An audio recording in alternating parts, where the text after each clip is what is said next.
बहुत बहुत धन्यवाद देवी भद्रक मोर समस्त हिंदू भाई भौणी मानक गतकाली संतोष भाई जिते पार्थिव शरीर भद्रक पहुंची हजार हजार 5000 रु अधिक हिंदू समाज लोक मैंने काली से एकजुट होते रास्ता रोक करदे जातीय राजपथ घंटा घंटा धरिकी बंद हो पड़ा कौन पैना जड़े हिंदू युवकर मृत्यु करते किसी शांतिप्रिय समुदायर गो दलाल मान तरफ तो परिवार 10 लाख टंकार आर्थिक सहयोग परिवार जन को चाकरी जहाँ सहयोग कर मुख्यमंत्री तो बहुत बहुत धन्यवाद किंतु सरकार तरफ आगामी दिन में परिवार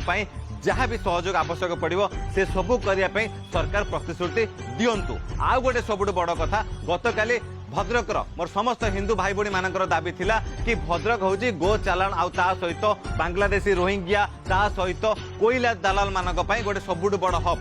आगामी दिन में भद्रक भाया जगार जमीती यही गो चालान ठू आरंभ करके जी भद्रक आसिक रोहिंग्या बांग्लादेशी अच्छा जी इलिगाल जगह भद्रक से कंस्ट्रक्शन कर सबको बुलडोजर चढ़ेवा आवश्यक जदि भद्रक प्रशासन आशा सरकार जदि भद्रक भाया सेंसिटिव आज हाथ जोड़ी कहूँ गतकाली आपण मैंने आपन एकता देखते एमती एकता सबुबेल रहा आवश्यक संतोष भाई जिहादी गो दलाल मान आक्रमण चलीगला कल आपण परिवार किए जापे बास ओडिशार सबु जगार ओडिशार सबु स्थान में हिंदू मैंने आमको एकजुट होगापी पड़ो सरकार जी भी थाना कौन आम धर्म आम गोमाता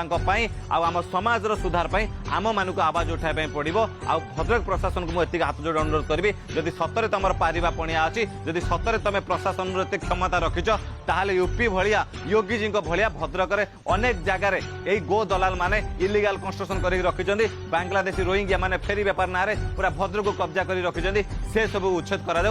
आम जानू तुम पारिबा पणिया अच्छी ना आगामी दिन में से भद्रकवासी आशावासी तार उचित जवाब देवे शेष मोर भद्रक समस्त भाई भौणी आ गुरु गुरुजन मानक मुझे हाथ जोड़ी कहबी जितेबाला धर्मर कथा आसो जितेबाला गोमाता कथा आसो दयाकों एकजुट हवा शिखु राजनीति ऊर्धरे उठिकी रही जय श्रीराम।